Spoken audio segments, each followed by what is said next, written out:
Hello, adventurers. My name is Max, and I'm joined by our very own Boobs Like Jagger from the GGN crew. This is our Yo. first iteration of our brand new. We haven't decided if it's a brand new or if it's a supplemental podcast. We were talking about that before, but called Tome of Knowledge. And if you see it called Tomb of Knowledge, then we misspelled it, but don't be mad because I did the same thing when I when I DM'd Joe about making this logo for us. She's like, "Is it Tomb or Tome?" I was like, "No, it's Tome." Either way, there's knowledge within a container that is Yes. either a book or a tome. Yeah, it's either a book or a place where dead people are. I don't know. These people, archaeologists learn from dead people all the time. Maybe there's a tome in the tomb. It's layered. Oh, There's a tome in the tomb, yes. or just Tom of Knowledge. Yeah, just some person Tom. named Tom. Yeah, just make it short. Tom of knowledge. Yeah. Yeah. And also, hey, VS, thank you, dude, for the raid. I appreciate it for our first inaugural. I don't know why keep saying inaugural. The first time we're doing this. If you don't know Virtual Spectre, he is one of the cast members on Caches and Cantrips who recently played Valken, who is famous for jumping and punching things in the face. So a good legacy to And have. stealing hearts. Stealing hearts, indeed. So with that, kind of the idea behind this is two of us, or maybe more or maybe less, but mainly me and Moobs are going to talk about D&D stuff related things, whatever our hearts tell us, essentially. So um we're just gonna get to it, and we have a couple things set up. But if you all have any questions in the various chats, either on Twitch or YouTube, in case you forgot, because you can look over there too. And if Right. you haven't already, go ahead and open up that tab, because it does help us on the YouTube side of things, or the YouTube side of things. Wow. You tome side of things. Yes, this is how you know this isn't pre-recorded, because I would have cut that out. You can still cut it. No, I hate editing. But yeah, Max and I were talking about just having an extra side cast or podcast or supplemental cast, whatever it is. It is new. It's a new supplemental podcast for casters and cantrips. But yeah, just talking about D&D things. And then, this will be more interactive because, we'll actually talk into chat. If you guys got questions, we can also answer them. Um, whoa. I think there's a lot of miscommunications within our group. Is there? I Who's was like, saying "Why you're are you streaming without streaming me? without me?" And then VS is like, "What is happening? Sorry, everybody." No, I mean, this is what happens when Moobs and I go to the gym to get swole, to get our D&D Sure. bodies, in sync with our characters' bodies in our mind. And then we're like, "Hey, you want to do this?" It's like, "Yeah, let's do it." "Okay, when do you want to do it?" "Friday." "Sure." "Okay, we'll get it done."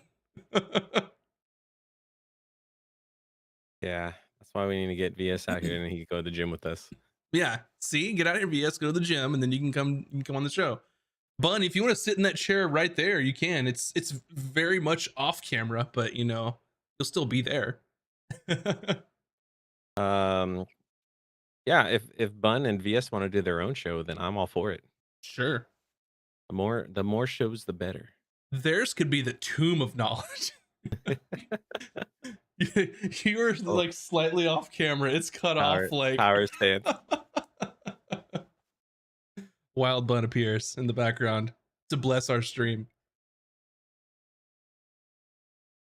So Yeah, oh yeah, well, I was gonna say, so as you all can guess, this is gonna be a little more interactive, where we're not in full on RP serious D&D mode. So if you have questions or comments that come up, just throw them in the respective chats, and we'll see them and get to them. But I think Moobs, you've got some ideas for where to start this thing. I do. I do have a question. I think it's something players never ask, or maybe they're too afraid to, or don't want to know. But for you, Max, since you're our dungeon master, what are some things you wish players did? Uh, and I guess in general, or like to help you Mhm. tell a story, or just like things like, damn it, I built all this stuff. Why didn't they do these things? Or just what things that you think players can do that will help the DM or just Mhm. the story or the campaign? I'll say you can't exclude yourself for much longer since you're going to be DMing a one shot on the Well, channel I'm gonna steal very all these soon. knowledge for my one shot. So. Yeah. Man, do you want the spicy answers or do you want the helpful answers? Because this could open up a can of worms. But um, The start. We're our goal for this podcast slash stream is like is knowledge, right? So what help other players, who are maybe looking for answers. So let's mhm. obviously we're gonna start with spicy though. I mean, Obviously, you just like a hard left turn there. Man, okay, spicy answer. Know the player's handbook from front to back, every single page. And if you can't memorize it, no, I'm just kidding. I'm just kidding. quit. No, I will kidding. say some things that do help, and I noticed that I've gotten caught in this loop as a player as well. Don't worry about planning for the perfect scenario. Like, don't think about winning D&D, winning the scenario. And I'll give an example. And when I was playing a game, I think that there was a door that was locked, was a little puzzle, may have been trapped, or we thought it was. I think we had like a 30-minute, what I like to call a conversational cul-de-sac, where you just go around and around and around and you stay in there. We had like a 30 to 45-minute discussion about opening this door. Because as players, we were thinking, oh, what if it's trapped? What if it's something bad? What if it's, what if we all die or whatever? You've got to put a little bit of trust in the DM that they're not necessarily out to get you at every turn, Mhm. and also embrace that failure is okay as a player, because that's where the really cool story moments come from, right? I think personally, um, there's no adversity if you succeed all the time. It's just not a very fun experience, I think, um, in my opinion. So I think that's one thing. Don't think about winning. Just think about playing the game.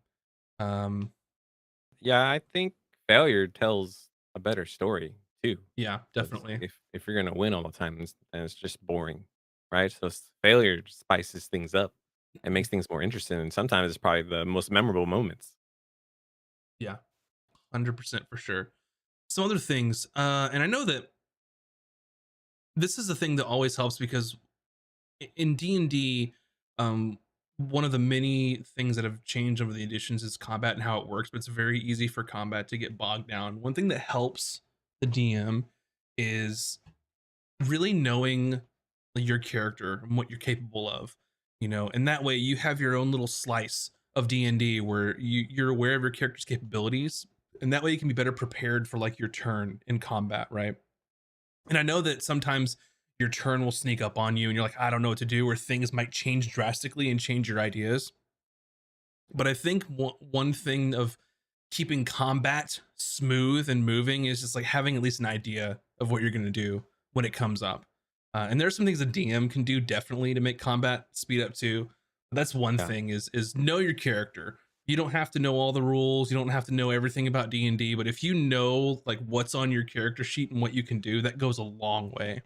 And it's a learning process, especially. There's plenty of classes that I haven't played, so I'm not going to walk in being an expert, on day one. But that's another thing I think that can help a DM to keep things smooth. Yeah, because off probably most of the time combat typically takes forever. So like when we were doing campaign one, I was constantly going through my head like, what am I gonna do in my turn just to make sure things flow smoother and faster? But the curveballs can happen, just oftentimes like, well, I did plan for this. But like everyone went down, so now my plans have changed. Yeah, I mean that does happen. There's always a wrench in the mechanism that can happen because Mm, it's unpredictable, and in some cases combat in especially at lower levels in D&D can be very swingy, where things are fine and they're very much not fine almost yeah. in an instant or in a single turn. So let me think, what are some other things that DMs wish players did? Well, I um guess let me throw one at you. yeah. Because apparently we missed some clues that you had planned for us, and Mm, either we forgot about it or just didn't pick up on it. When players kind of miss the thing you're trying to get them to do, uh, how do you bring them back? Or you just kind of just like, well, we're just moving forward. I think that and that also depends on what kind of game you're running too. The way that I like to handle the campaign is I create the sandbox, I create the world and say, hey, here's the world. What do you want to do? In many cases, you all had clues, options, things to go explore. Like you had, I don't want to use the term like quests, but you had ideas of like interests that you wanted to do. Hmm. If you don't go to it, if you ignore it or maybe not pick up with the clues, that's okay with me. If it's something that I felt like you really needed to do, I would probably keep hinting. But also you have to think of as a DM is if you've given them all the information that you can about something and they just don't want to do it, that's fine. You know, the players are really the ones that drive the story, and different groups and different players are going to be interested in different things, right? Another great example of this in the first campaign is there was plenty to do with the war against Ramcrown in Vantis, and you all as a party sort of decided we don't want to mess with that, right? We Yeah. don't want to be involved in like their conflicts, which sort of, I think that was presented to you all early on, and by you sort of saying, "Now I'm not gonna take a side here," that also informs the DM of like, "Hey, this is the kind of game they want to play." If they're not interested in like the big scale battle between kingdoms, that's okay, and you can find things for them to do in the world. So it's all about, here's a thing. Do you want to play with this thing? If not, cool. It's still over here if you want it, and then here's something else. Is kind of how I think of it. Mhm. Now, if you're running a more I don't want to. I don't like using the word railroady, but like a more linear campaign. I think that's Yeah. something that you could sort of discuss with your players in the beginning, of just, hey, we've got this major big quest thing that we're doing. We're not playing like a, hey, it's a sandbox, go anywhere and do anything. I have a story in mind to kind of help keep the narrative going. I think it's an easy discussion to have with players. Yeah. Definitely. Mhm. Well, Village asks, what RP things do you wish players did as a DM? I have found this is a sort of a rule that was instated in games prior. The first time that I had done this with, when I played in a game with Zeus, who's going to be DMing one of our one shots, is as much as you can to try to only converse or talk in character. And by doing that, the DM will say, "Hey, unless you specifically say otherwise, whatever you're saying and happening at the table, I'm going to assume is your character." And I Mhm. find what that does is it sort of sidesteps the situation that I talked about earlier, where people will talk for 45 minutes about meta and strategy and what we should do. And it kind of helps to keep players' minds in the game instead of talking about the game, if that makes sense. It's very different for me, as Max, like, hey, hey, moves, we've got this locked door thing. It might be trapped. There might be this. What should we do? What if we go over here and do this? What if we do over here and do this? But if it's different if it's my character, but like, all right, Ron, there's a locked door here, and you just want to act, you want to move things forward. I think that it helps get you in that mindset of kind of, the age old, like, what would your character do, sort of Yeah. thing. Um, well, then, so since you mentioned like trapdoors, locks like that, it seems like it's just like a classic D&D trope that if you're in a dungeon and there's a door present, like 100% of the time, they're like, let's check for traps first. Do Mhm. you think that's like a detriment on the game? Because then they're gonna always constantly search every door, which kind of like bogs and slows things down. Or like, what's your thought on that? Because like I feel like that's just like the mentality every player has, and it's just like something the Mhm. hard to let go. And just like if there's a trap, there's a trap. Consequences are gonna happen, but like I feel like everyone wants to search for traps before anything. Yeah, and that's kind of a pitfall you can jump into as a dungeon master too. Is once you drop one trap, like, everything else after that they're going to assume is trapped, right? And Yeah, probably for good reason. But I think that there's ways just to handle that in the game where, if you're in a big mega dungeon, like, hey, the players we think things are trapped, we're going to be checking for traps the whole time. You can use your passives instead of having to roll every single time to help speed the game up. Things like that can definitely help because that's what they're there for. Like passive investigation, passive Mhm. perception helps to keep the game moving without having to stop every single tile. Is this tile trapped? I roll. Is this tile trapped? I Yeah. roll, kind of thing. That definitely helps for sure. I think. I don't think it's necessarily a bad thing to want to check for those things, but I also think that there's a point where, yeah, we're in a spooky haunted castle and things aren't looking right, versus like we're walking around in a town. Like sort of kind of know your environment depending on the DM, right? But it's highly Mhm. unlikely you walk into a major city and things are going to be trapped. But I think that there's ways around it to keep it from getting bogged down. But I hope that there's also clues the DM can give as well of like, hey, this is the kind of environment that you're in. You know, the opening narrative of where you're at can sort of inform, to the players without explicitly saying, hey, this is some dangerous shit. Be careful. No, I like that you brought up the passive, like, checks because, um, yeah, that's something as a player wouldn't think about. Of just, oh, let the DM know what your passive is, and then Mhm. the DM will, like, kinda facilitate that kind of thing. Yeah, and I think too that it's one of those things where typically as a DM, I have everyone's the passives that I care about just in front of me. So that I know there were plenty of situations where I was like, hey, because I think Ron and Valken had the highest passive perception. There were times, hey, with your passive perception, you see this. Like you don't have to roll for it. I don't have to ask you for it. All that kind of stuff. So I think that they're a very powerful tool to keep the game moving. Oh, that's it, that's good for me, for my one shot, I Mhm. have to remember that and just take note of everyone's passive skills and help Yeah. facilitate.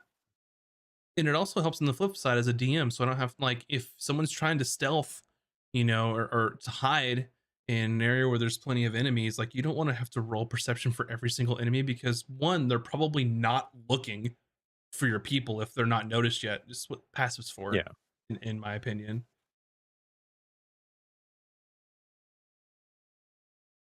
Would you say, like, because on a character sheet it only says investigation or mostly, like, I think it's just perception mostly, right? Or, like, Perception, investigation.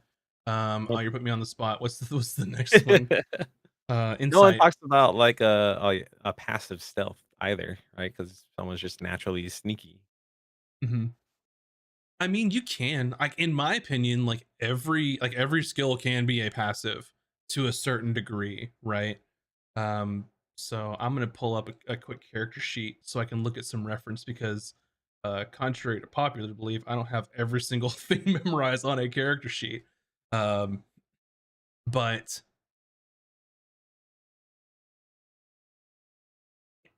I think when you would want to use passive is one, I think to speed the game up, but two, if you don't really necessitate a roll either. Um, I mean, you could even go as far as just say, a passive history check. That seems weird, right? But it does seem Um, yeah. but the thing is the way that skill checks are supposed to work. A character says, "I want to do a thing," and the DM says, "Okay, give me a roll for it." I know that some things don't work that way. Like I want to roll for insight. Typically, it's like I want to see if this person is being truthful or can I notice anything. Then the DM says, "Hey, roll this." But in certain case, let's say that you roll up into an ancient city with some ruins that are dwarven. And let's say you have a character who's highly intelligent, who maybe studied at a school. You could say, "Hey, passive history is this." You immediately know through your studies this is X architecture, right? That could be something to reward the players that are putting their points in intelligence and putting skills in history without having to force a roll Mhm. in that case. Because in that situation is, if you make a character roll, what if they fail, right? Right. Is this something that where failure would be an option? What does that do in this specific circumstance here? That's something that I like to keep in mind too. Yeah, I think that's rather interesting because if it's a trained skill, Uh, shouldn't like a failed roll always default to like a 10? You know? Like, I don't Mhm. know. I think that makes sense to me. Yeah. And I think Zeus put it right, and I was dancing around without using the words, is you roll when there's a consequence for failure, right? Mm.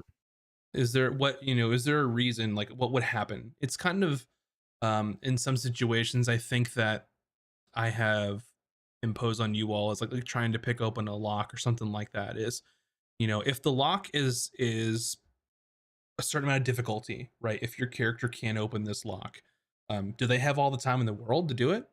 If so, they're going to eventually open the lock, right? Right. If there's no consequence for them to take as much time as they want, who cares? Don't roll for it. It's fine. You have like a chest that you stole from a dungeon and decided not to unlock it there, and you haul it back, to an inn, and you drop it in the middle of the floor. If there's no immediate danger and your characters are capable of opening a lock, you spend time and you open it, right? Rolling a nat one, it's like, oh well, this chest that you have, you can't open it. Sorry. You can try it again though. Roll 8 more times till you get the number that I want. you know, Unless you haul a mimic back to the inn and then it's a mimic. that's a different story. Well, Bun Bun asked, can you talk about some of the optional combat rules, stuff that isn't used by default? Hmm. Sometimes those things can be very confusing. I have a great example of this if I can find them. One of the favorite optional rules that I like to use are, let me find the entries for them real quick. Um, I don't know the exact names. I know one of them I believe is Tumble. Um, and I forgot what the strength based one is. If someone knows what I'm talking about and can help me out, if not, that's totally okay, and I'll find it in my vast Like tomes of Google Drive like documents. like third edition tumble, where you can move through an opponent's space if you roll like it's in fifth so edition terms like an acrobatics roll. so there are action options Full rush. in the Dungeon Master's Guide. So ones that I like: overrun, shove aside, and tumble. And there's a reason for that. So I was thinking Bull Rush 2 Zeus, but I think that was like third edition, fourth edition terminology. The Yeah. reason why I like those is without these optional rules, let's say that you are a party walking down a hallway in a dungeon, typically, a thing that happens a lot in a dungeon. You're in a narrow hallway, only 10 feet wide, and you have a, let's say, a large creature in your way, or two creatures standing side by side in your way. By the rules, unless you're small, like a halfling, I think specifically, you can't get past him. There's no way to get past him at all. You are stuck, stalemated in a hallway like this. In In my gaming terms, mind, we call that collision. yeah. And in my mind, I don't like that sort of play. And there's some things that help with that. So overrun is where you can make an athletics check, essentially to basically rush through them, where you could get through their space. Tumble's the same way, but with acrobatics to kind of move past them. And I think that makes some more interesting combat is that you have to use an action to do this. That there Mhm. is some action economy here, but it keeps it from being like hallway, smash, smash, smash till one side is done. Right? I don't find that, and I also don't find that helpful if the players are like trying to just stand in a hallway to keep anything from coming through. That doesn't make a lot of sense to me. Um, Adds some different flavor for combat. And also with shove aside, typically with shove, you just push them 5 feet back. Shove aside will allow you, as it says, to shove them in a different direction. Maybe you don't want to push them directly away from you. Maybe you want to push them beside you. I think that just adds better options in combat to make things more interesting.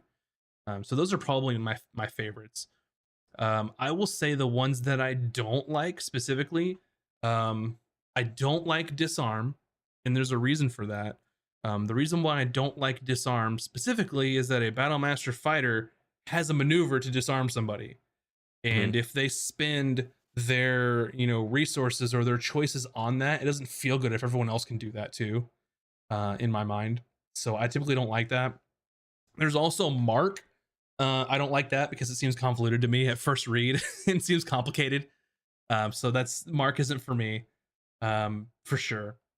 And you see that as a theme, like when people ask, like, "Hey, can I cast this spell quietly?" No. And the reason why I say no with that is because sorcerers have a meta magic, which is called subtle spell, which is something could spend resources to do. So I Hmm. don't want it to make it feel like a bad choice where like, oh, you can just whisper your spell. So that's why I typically rule in that favor. But those are kind of, I guess, in a nutshell, of my favorite optional rules. I also don't like flanking at all. Typically because you get your conga line of player monster player monster player monster all on a Yeah. line. And then there's ways to mitigate that, like, oh, if there's more certain number in a row, then you don't get flanking. Well, then that makes combat more difficult and take longer. Or some people will say, well, don't give advantage, make it a +2. Well, then you have more number crunchies, which I don't like either. So I Yeah. think That it's was like easier. all third edition stuff, and then Yeah. fifth edition got rid of all that crunch. Which, like, some people love the crunch. They want those numbers and the mechanics and mathing all the time. Yeah. And that's an interesting thing what you said there, your innate meerkat, maybe with disarming, where everyone can do it, but battle masters have like a lower DC. That's a good idea, but then you have to think of what players have in front of them, like D&D Beyond or whatever. Then you have to modify what that says and create custom things, which makes it difficult. Now, I will say, if there was a situation which bad guy is getting away with X, inch or whatever, MacGuffin, they're getting away with the sacred idol. If a player says, "Hey, I want to knock that out of their hands," I would allow a special case for that, because that makes sense story wise. But I wouldn't be like, I want to disarm them so they can't use their sword this round. Battle masters have a thing for that if if you need to do it, because then it gets really kind of too number crunchy for me. I like to keep things simple. Let's see. Aosin says, "Dumb question. It's probably not dumb. It's probably a good question. But were all of the locations pre-thought out from the start, or did those have to change dramatically in your head based on character actions?" If you're talking specifically about the campaign, I'll keep specific things for the out of combat live we're going to do, here in a, I don't have the dates in front of me, but soonish, to kind of go over the campaign. But I'll speak more generally. um when making sort of your world, if you want to go the homebrew route, um I will say I started like the 30,000 foot view of like, here's this empire, here's this country, here's this country, here's this country. Who are the main players? Like, what are they about? What are some of their themes? What's their alignment? And then I kind of just drill down from there, and I sort of fill in information as needed. Where, hey, here's the major cities. What are they about? Here's some minor cities. What are they about? And I don't have every single thing like in a row from the beginning, because that would just be insane and take so much time. You kind of have to weigh your like time benefit ratio, not cost benefit, but time benefit ratio. Hey, this tiny town with a village of like 50 people out here, like, how much time should I realistically spend on it, before knowing if the players are even going to go there? So high level themes, story planning, major story beats, major players is a good place to start. And then as sort of the story weaves into, you can kind of predict where they're going to go, and also at a, sort of, you can almost guide the players by giving them like interests of like, hey, here's this quest, you have to go here. If that episode say, hey, we're gonna go take that quest, you know where they're going pretty soon, so you can kind of plan ahead for that. All right, another question I have for you of what DMs wish players did. Hmm. Like backstories. Do you care if a player has a backstory, or they just don't want a backstory at all and just hope you kind of just make it up on the fly, or like how much investment do you want players to put into like creating a backstory? The more backstory you give the DM, the more they can use it, if that makes sense. The more you flesh out your character's beginnings, the more sort of DM ammunition you can give them for things to come up later on, right? Um, I personally like if someone said, "Here's 5 pages of character backstory," I'd be like, "Great," because those are things that I could just pick through. Like, I like this. I'm going to use this later. I like this. I'm going to use later. That's totally fine by me. I think more is better. But there's also something to be said in the exact opposite of, "Hey, I don't know anything about this, and I'm not good at writing backstories. Can you work with me to make one as a DM?" Which is great too, because then I can instantly weave things in. So it really depends on how much as a player you care about it, and how much you really want to see that backstory come into play in the world, if that's what's going to happen essentially in that campaign.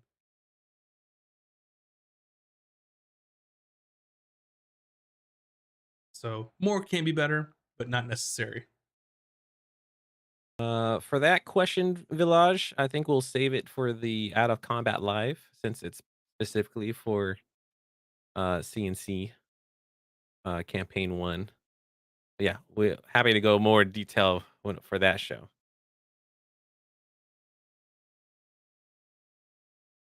Oh, then answer Meek Rats first. Okay. Innate Mercat says, I actually could use some insight.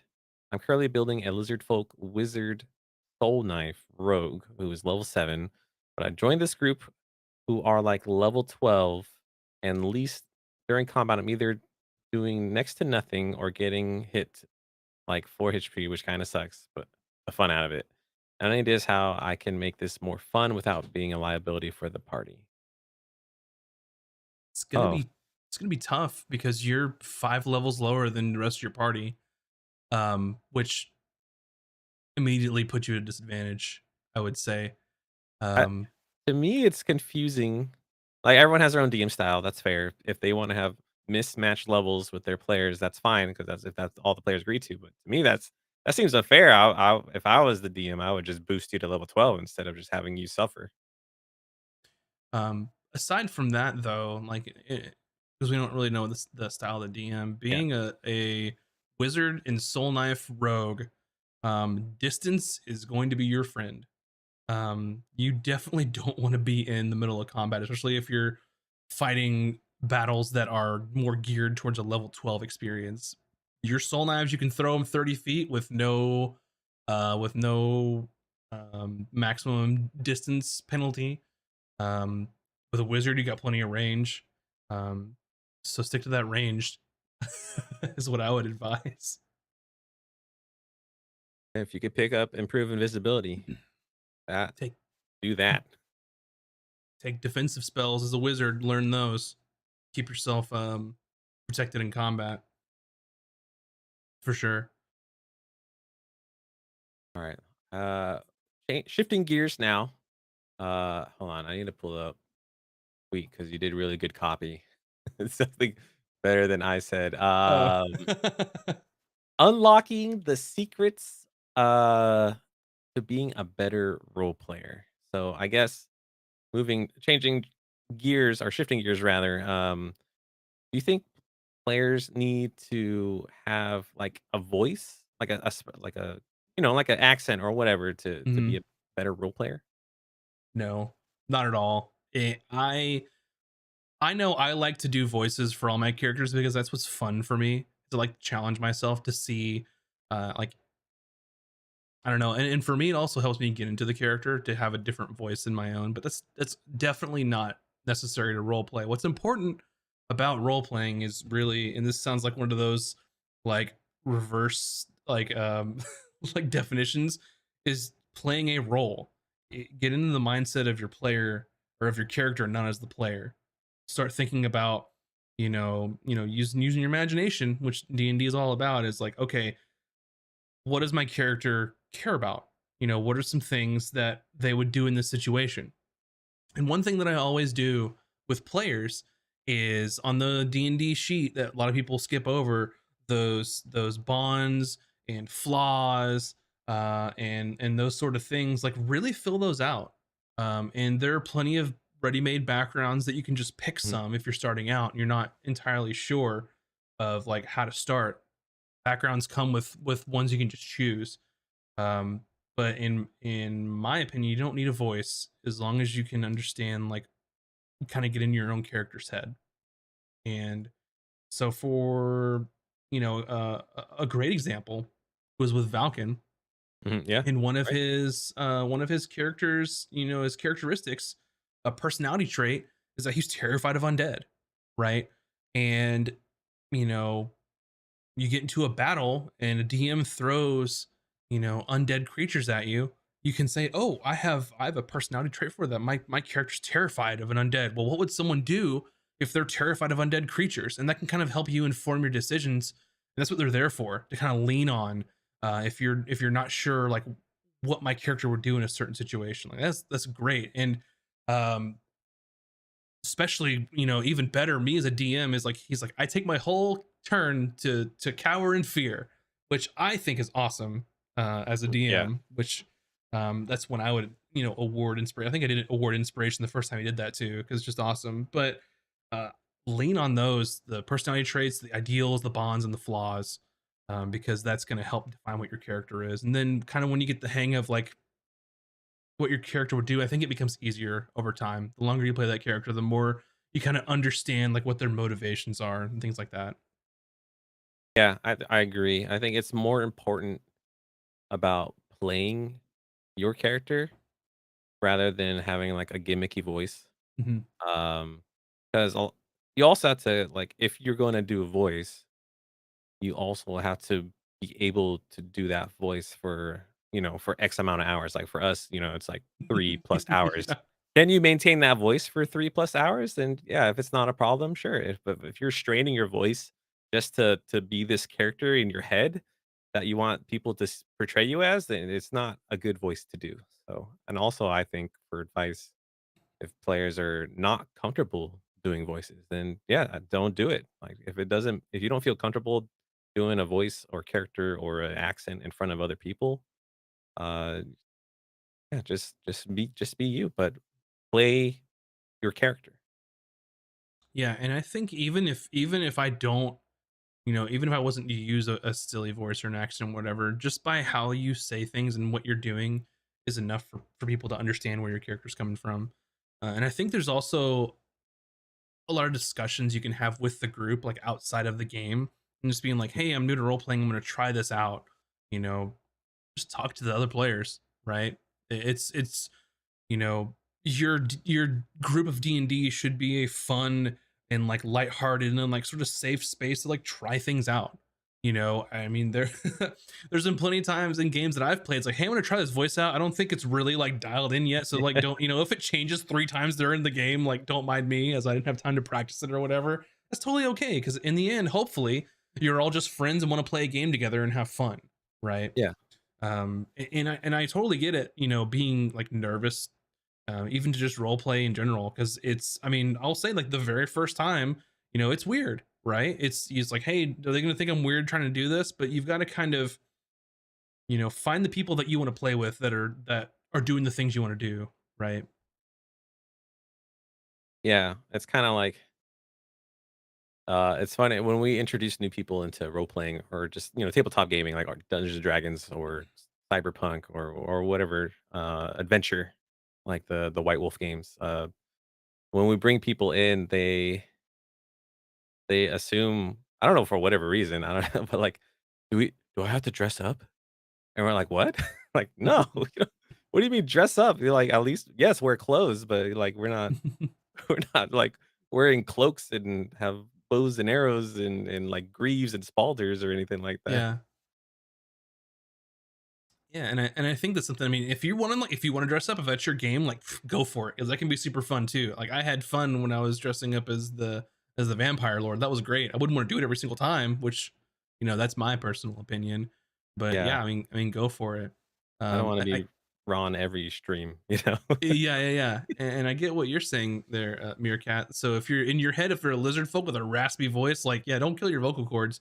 But there's things you can do as a lizard folk, and it depends on, like, if you want to lean on lore of, like, what lizard folks do. Because if I remember correctly, they take things very literally, right?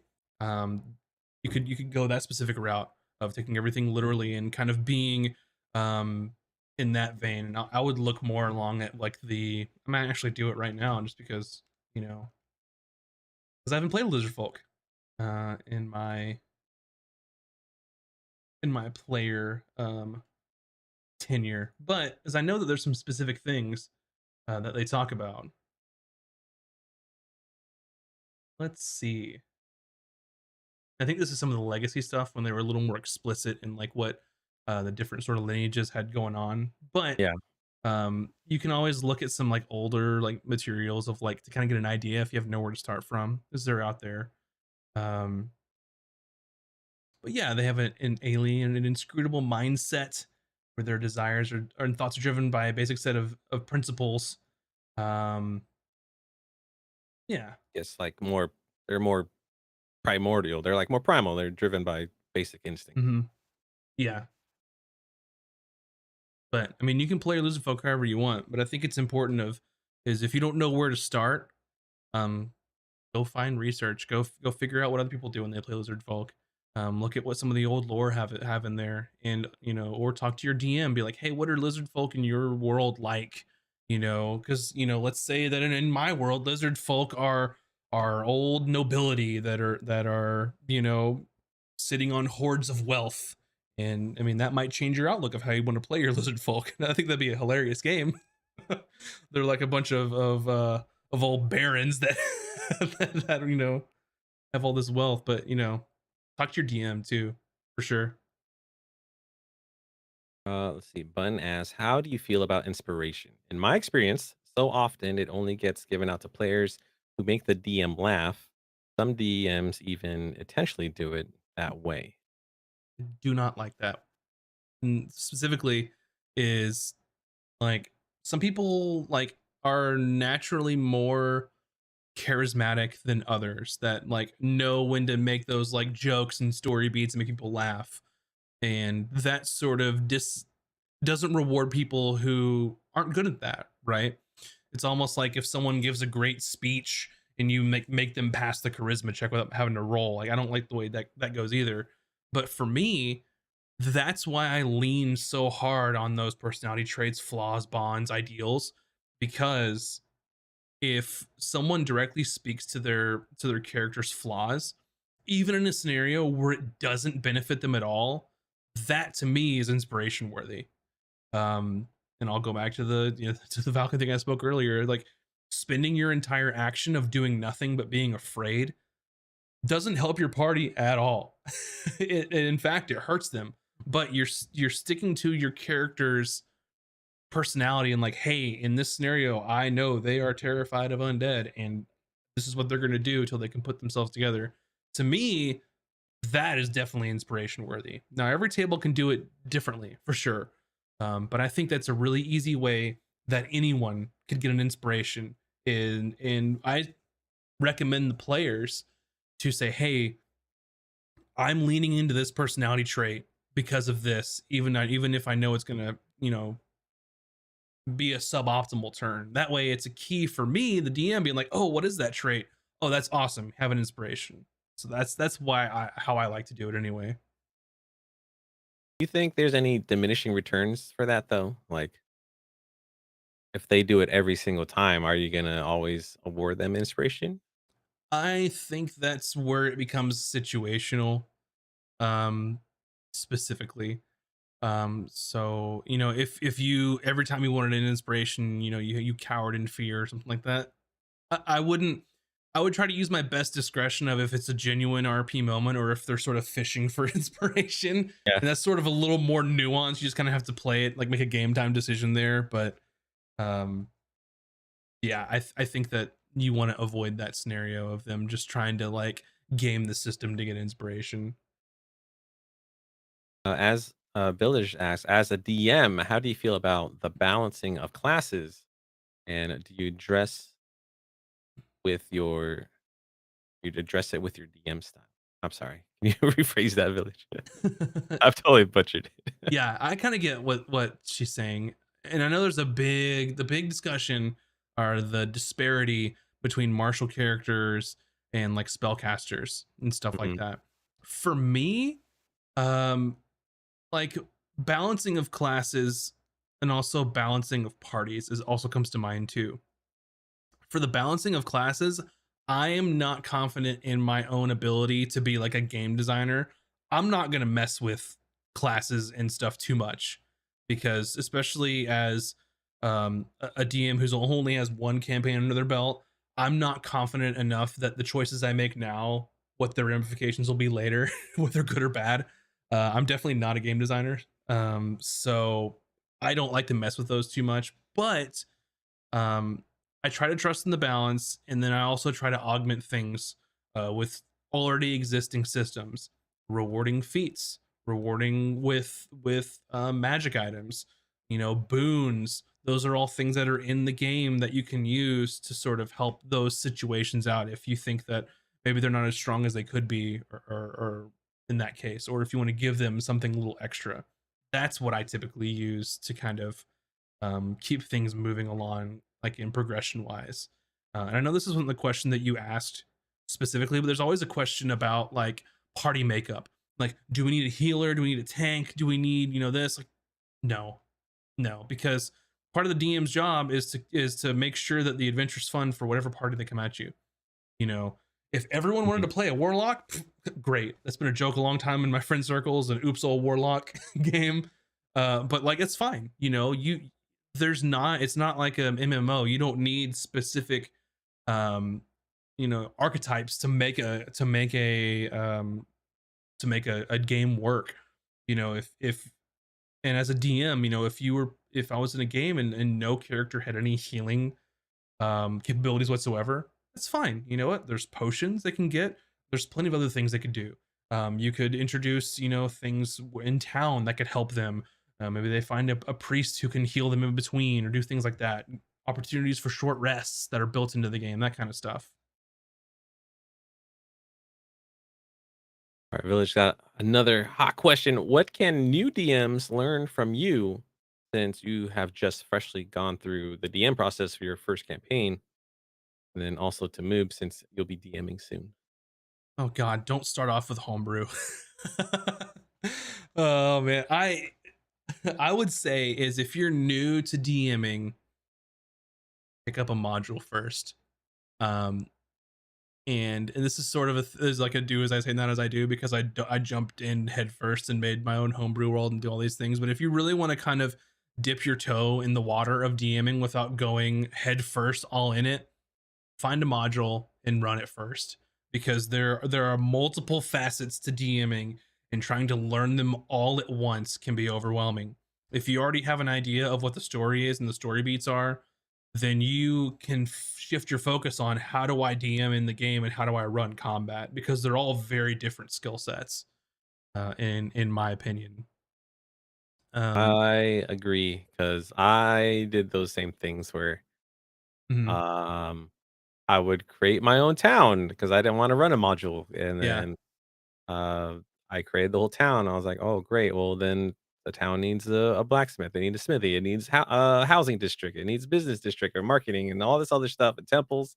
And then I immediately got overwhelmed. So I'm like, oh my mhm, God, what have I done? So it's just like, it puts more stress on you as a DM. And mhm. if your players go off the road, then you're making stuff up off the fly because you're not prepared for that. And modules help a lot. Modules have maps. They have places and locations of everything you need to know about, like a village or a town. It's like it's all there for you.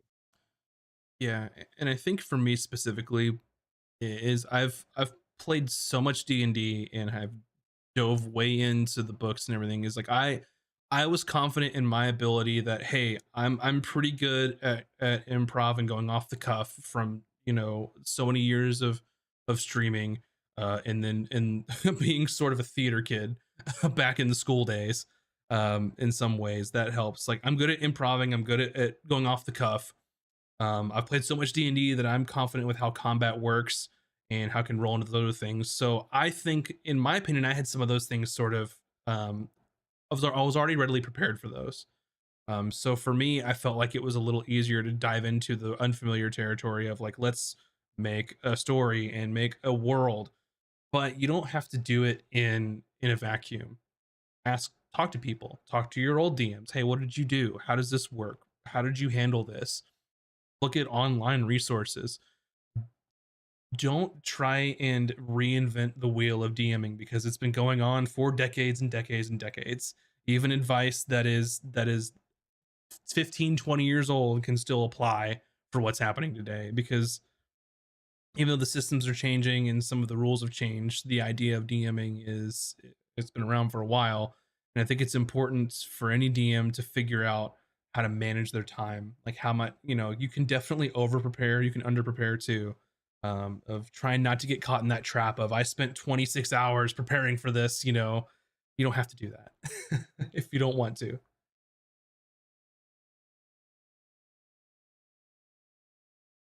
Um, and to circle back on the voices thing, uh, are you okay with people using like voice modulators or transformers or just anything that like modify a player voice? I think it's okay if it adds to the experience and doesn't distract from the experience, if that makes sense. Um, because I used a voice modulation on you guys as well in the campaign. I don't know if you noticed on a lot of the We did dragons. not. A lot of the dragons, I lowered my voice a couple semitones to get that feel. I Um, did not notice. Vom Rule, I certainly did, um, to get that voice, because I wanted it to be more imposing, and I knew that for me, my vocal range, I couldn't hold that long enough to kind of get the impact, so I used it. But I think if it distracts from the other players, you shouldn't. If case in point, um, in a game that I was playing as a player that's going on in my free time, I'm playing a Warforged, and I played around with adding a little voice modulation to make them sound more robotic. And I tested it out with some other people, and they're like, "Hey, it's too much. It's too distracting to the game." That's okay.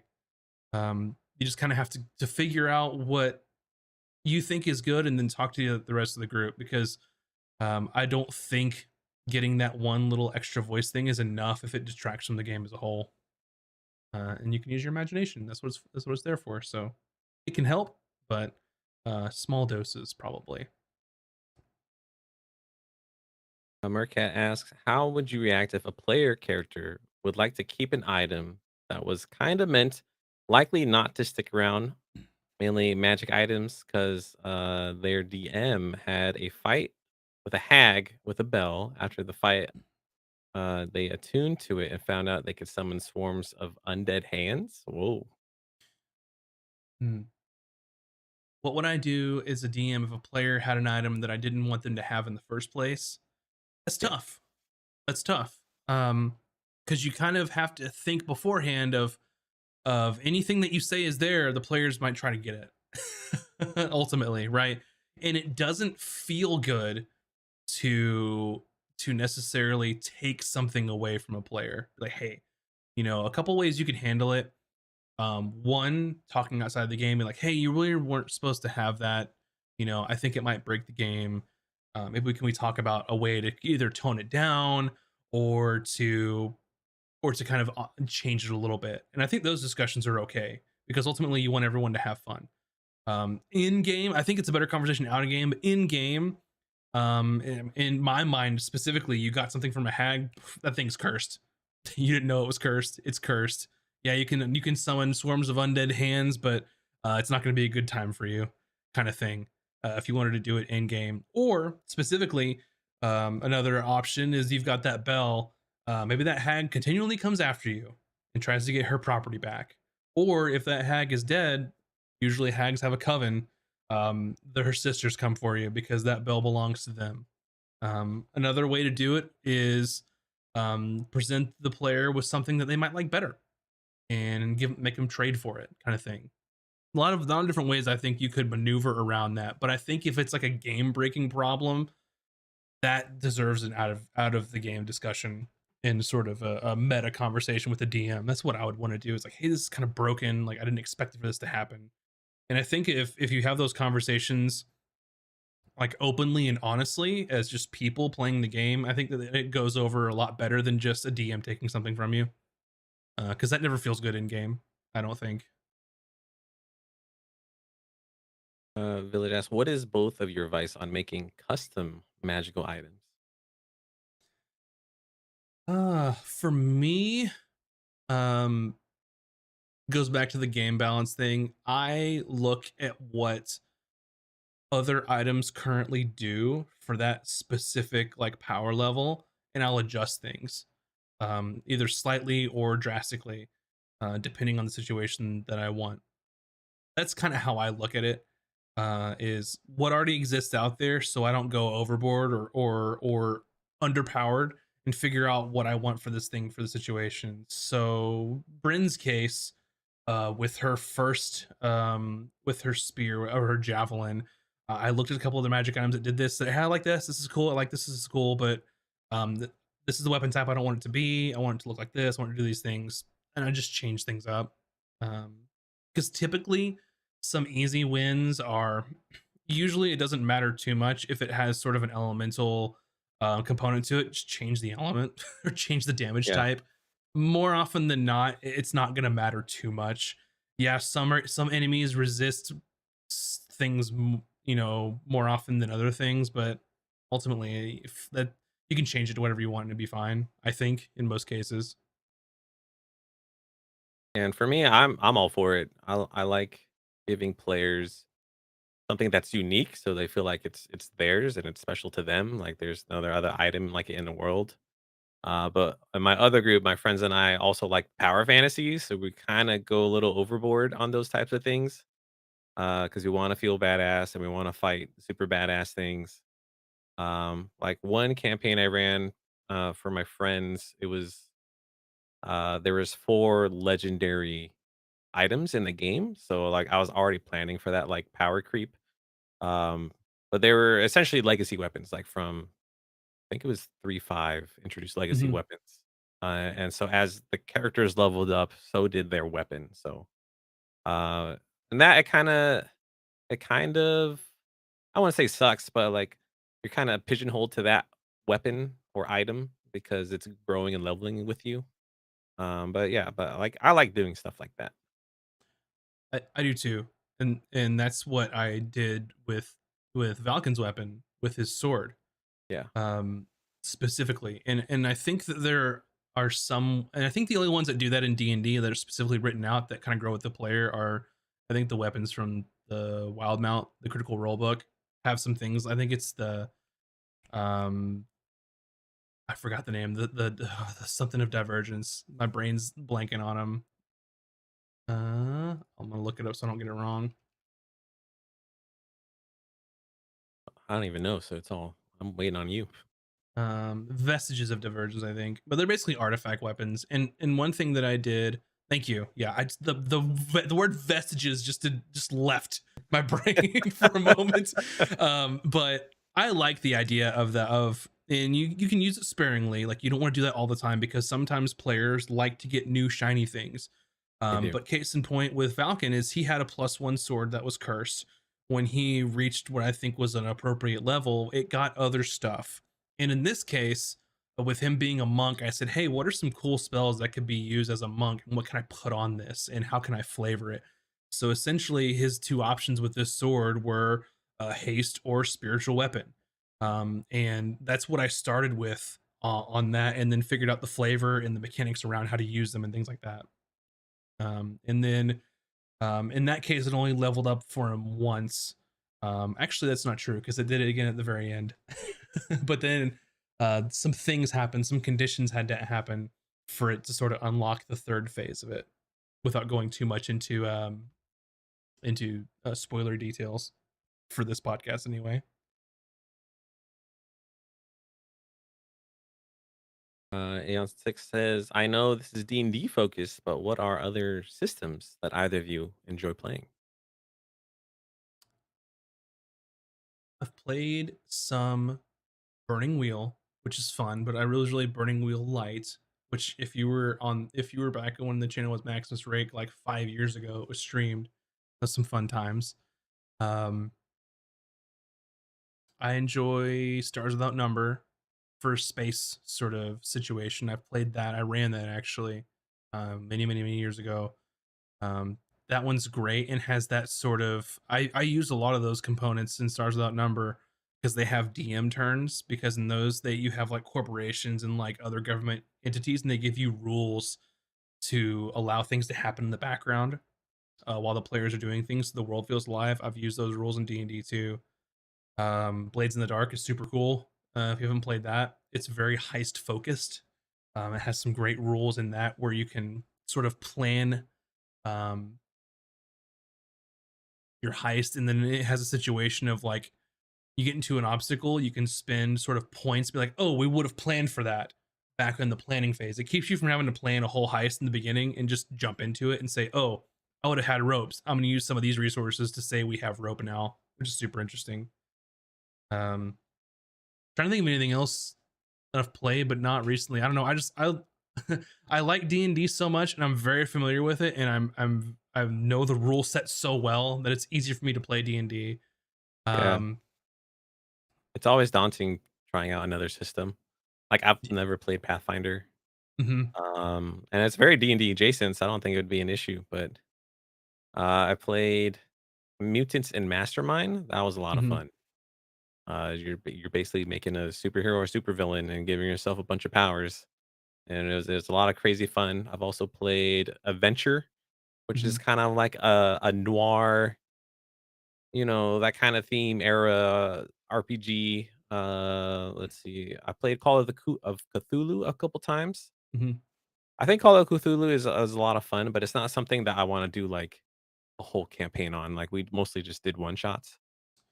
Yeah, Um, I've played Call of and Cthulhu. It's not for me. It's like yeah, it's not my kind of game. I like, I think in my brain, I'm like 60% role play, 40% combat, and I feel like Call of Cthulhu, if you're in combat, you're you're not gonna have a good time. you are most likely gonna die. Yeah. Yeah. Uh, Shadowrun, I think was great. I've played some early editions of Shadowrun. It's just so hard for me because there's so many dice, so many number crunches in the earlier editions in it's, Shadowrun. But I like the setting. I think it's convoluted, if that's the right word. They're like there's you have a gun, and but the gun also needs a clip, and your clip needs a bullet, and then it's just like all these little tiny like Hmm. micro little things, which is I do enjoy Shadowrun a lot, but I think uh Shadowrun Anarchy is actually I prefer it better because it's basically Shadowrun Light, and you don't have to worry about the nuance of like having specific gear or having fake ID cards or real ID cards and like Hmm. all these kind of things. So I think if you're looking for like that cyberpunk dystopian future, but like splash with fantasy because there's like orcs, elves, and all that stuff. Hmm. You probably like Shadowrun Anarchy. It's a lot of fun. Hmm. Hey, how's it going, Ego? Hope you're doing well, man. Are there any rules you dislike or just ignore? I saw this one and I was just waiting to talk about it. Um, I think if you roll a nat one in your death saving throws, getting 2 death saves is stupid. Don't like it. I just it's not for me. Because that can immediately get you into a really bad situation. It doesn't feel good. It just doesn't feel good. Um, Also, if you're gonna roll for HP, I like that if you roll a one, re-roll it. Yep. And I Like know that that one. rolling you want that specific like randomness to it, but it never feels good if you roll a one. Never, it never feels good. And I think that I let them re-roll ones when they roll for HP, um, Yeah, we because do it's the more same. fun. My other group. Mhm. I'm trying to think of if there's any other rules I specifically ignore. Um, there are some things with spellcasting components, with like material components and somatic components, I think that get really crunchy. Like I realize like why they're there. So for example, let's say that you are like Bryn's character and you're holding your shield and you're holding your weapon, right? If and her weapons are spell focus in this case because she's Ruby the War Mage. Um, if the spell doesn't have a material component, only has a somatic component, by the rules, you cannot cast that spell unless you have a free hand, which is really crunchy. But this is where it gets really deep in the weeds. By the rules, you can say, I drop my spear, which doesn't require anything. I cast a spell with my free hand. I use my free object interact to pick up my spear. And having to go through that every single turn is exhausting and Yes. dumb that I just don't care. In my case, like I don't care. Um because it's rules as written, but you can also use those same rules as written to step around it. Because there's plenty of sage advice of like it doesn't cost you anything to pick up to drop something. So Yeah, I that's don't why I like don't mess with it. tracking ammunition either. Like arrows or whatever. It's not a big deal. There's like I'm not gonna worry about people tracking how many arrows they have left. And then another one is like encumberment. I don't care. Just too crunchy, and I don't care if you're a hoarder, you're a hoarder. Just like doesn't matter to me. Yeah, and I think it depends on what kind of game you're trying to play too. I could see like tracking arrows and ammunition could be important, especially if you're playing like more of like a horror focused like game, Yeah. like where ammunition like I might run out of bullets, then what do I do? That's cool. In a typical fantasy setting, like I think woodworking tools in downtime you can just make 20 arrows, which is insane. But you take a long rest, I make 20 arrows, cool. Okay, you're good. I think an interesting aspect with like the arrows in like specifically is, you know, out of combat you can recover half your arrows if you spend a minute or whatever. Where it might become interesting is if you're in a dungeon crawl and you're having to run away from something and not getting your arrows, which makes you use those resources up in that specific dungeon. That could be Mhm. cool. For me, encumbrance, I tell the players be reasonable about it. I'm not going to track pound for pound what your character is typically carrying. But if you're trying to walk around with like 8 heavy crossbows in your backpack, probably not going to happen. Yeah. Yeah. That Just kind of thing. buy a bag of holding at that point. Yeah. Um, Another good one. Do you prefer players rolling for things like stats and HP, or do you prefer set number increases in systems like point buy and score sets? So here's my opinion. Players most of the time only want to roll for their stats because they think they can get better than what standard array has to offer. Right? If you're a player and you roll and it's worse, it doesn't feel good most of the time. Now there are some people that are okay with having worse off stats. If it were me, I personally always say use standard array or point buy because then each person's on the same power level, they have the same points to work with. Um, Otherwise, if the group is adamant like we want to roll, then I'll say okay, the whole group's going to get the same rolls. Then I'm not going to let people roll individually, right? Because it doesn't feel good if Moobs rolls 2 18s as their high stats and I roll like 2 12s as my high stats, right? This is not going to feel good. You're going to have a big imbalance of power. It's going to be hard to balance encounters. So I would advocate being like, okay, we're going to roll a set of stats and each of the players can choose from that set of stats. And if it's better or worse, that's fine. Another mechanic too is that I've seen happen is you can roll for your stats, but if the point buy total is less than standard, then you can use the standard. That's what I would do, unless they're okay if they want to be a subpar player. But I don't know. It seems too convoluted for me. Rolling for HP, I'm fine with it. Just if you roll one, re-roll it. It's whatever they want to do.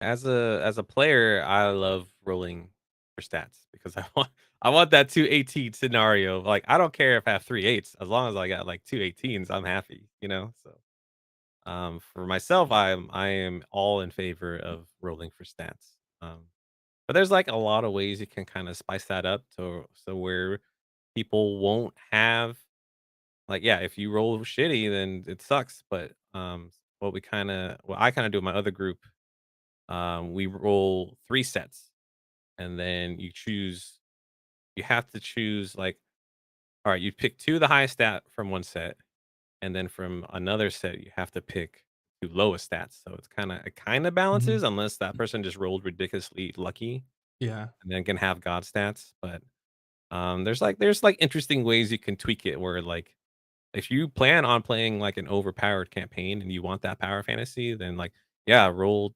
46 and reroll once. Like everyone's gonna have awesome stats. Or in the case of a game that I played, if you want that heroic power fantasy, give them a heroic array instead of a standard array. Yeah, bump those that numbers also up and hurts. say you're overpowered. Here you go, have these. I think we used like I think it was like an 18, 17, 14, 13, 10, 8. So you had two super high number stats, which then you don't have to worry about rolling. You don't have to worry Yeah. about power difference. Like if you that's the kind of game you want to play, just bump them up or give them more points for point buy. Yeah, I like heroic too. Just like Hmm. I think I like having that. low stats is helps you role play your character as well. Hmm. Like if you're a min maxer, then like they don't care about they're gonna have their dump stats and they're not gonna care. But like yeah, if you are I don't know, let's see, like a wizard. If you want to be a beefy wizard, you can have 18 strength as a wizard, Hmm. and you're just like a swole boy. I don't know, but like I you would. have different stat levels. Like you can definitely Ron, for example, has like no intelligence, so he's not the brightest. It's like the stupid characters are easy to roleplay though. I, I'll get into a pet peeve of mine just as a D&D player. Just because you have an 8 in something doesn't mean that they are like incompetent in it, right? Mhm. Because in the grand scheme of things, an 8 is just slightly below average, right? So case in point, if your character has an 8 intelligence, I personally don't like when people say like, oh, my character doesn't understand anything and can hardly form sentences and that kind of thing. Like it doesn't mean that. Like an 8 is just slightly below average. For some reason that gets on my nerves. I don't know why. um Play your character how you want, but think of the scale. Yeah, I think that goes with charisma as well. Like people often refer as charisma as beauty, but like you could be an ugly character, but you're very charismatic and good with your words and with people. You don't Mhm. always have to be beautiful because you have high charisma. Yeah. Yeah, it's charisma's more of like the force of like your I don't know if it's like your presence or like how you I don't know. I need to think of a better way. And what better way to look at the book and see what it says? Yeah. Charisma measures your ability to interact effectively with others. So confidence, eloquence, um, and can factor into that. I mean, necessarily, like you think of intimidation, it's a charisma check, right? You don't have to, you don't have to be pretty to intimidate somebody. That's for Yeah. sure.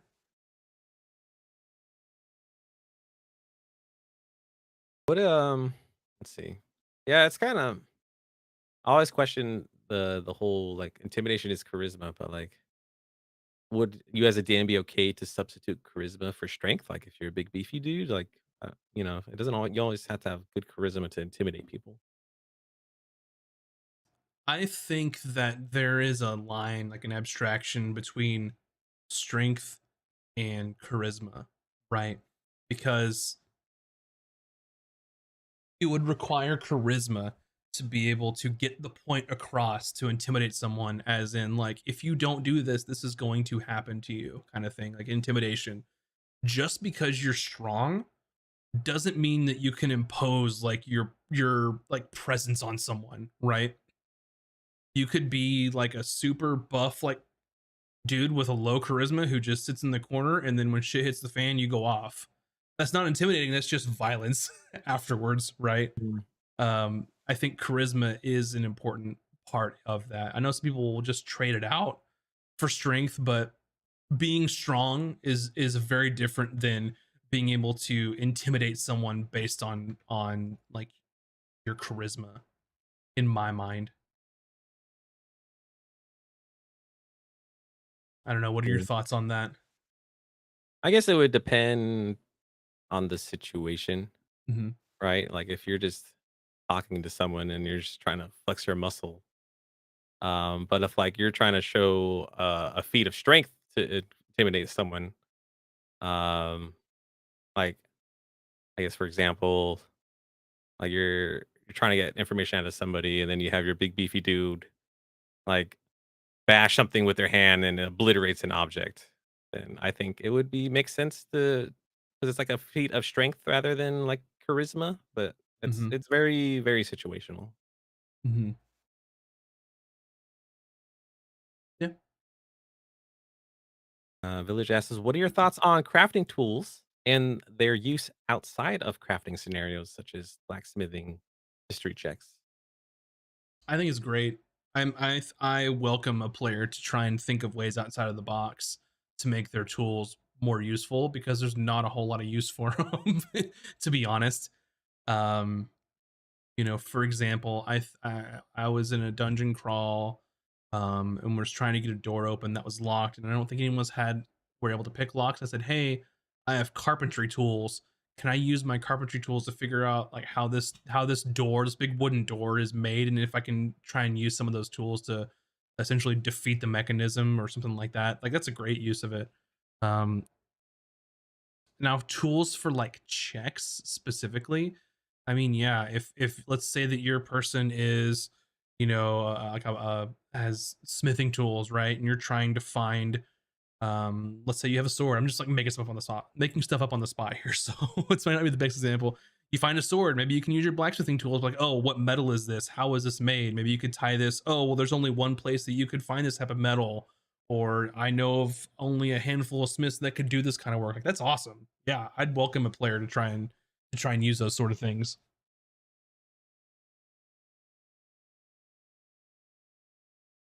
All right. Rick had an old question. I remember, if an enemy was unaware, could you steal their weapon from their hilt or sheath or whatever, uh, and hold their weapon? I think it's situational because that comes into like you're essentially trying to disarm the enemy.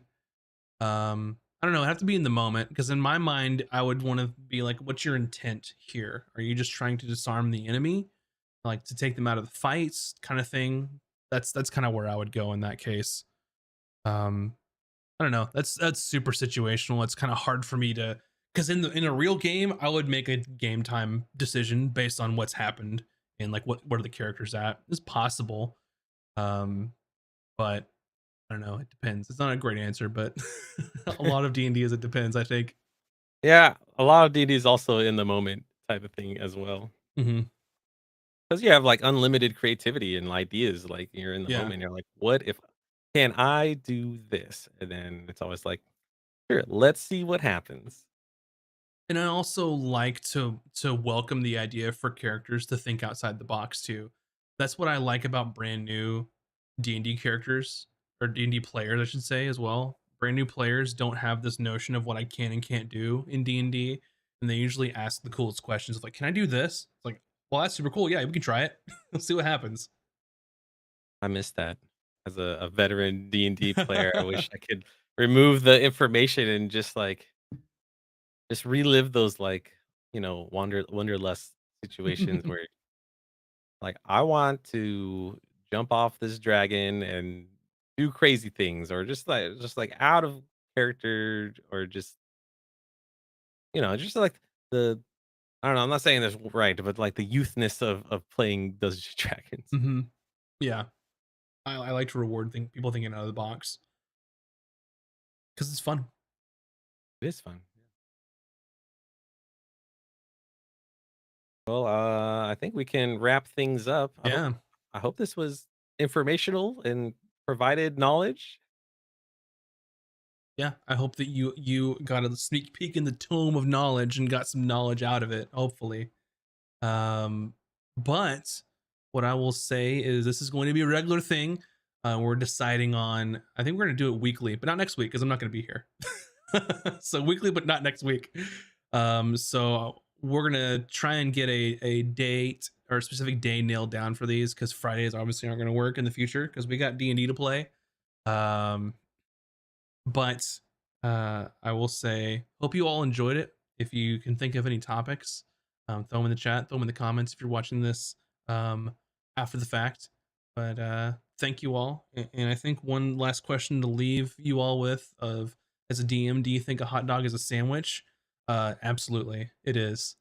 Don't at me, but a hot dog is a sandwich. We can't get into this right now. I have much words and feelings. So Oh man. Anyway, thank you all for watching our first iteration of CNC Tome of Knowledge, or CNC Talk, as the cool kids like to say. The cool kids being me. in this case. But thank you all. Great, fantastic questions. Keep them coming. We'll have some other topics in the future, but we'll see you all next time. And have a good evening. See you later. Everyone, castersandcantrips.com for Oh, all yeah. your needs. Yes, charactersketches.com, do all the things, and one shot's coming up in 2 weeks. The first one. Wow, that's fast. Yes, the first one. The first of many one shots. The Maw of Many Worlds, February 24th, 6 p.m. Get ready. Mark your calendars. See you then. Bye, everybody.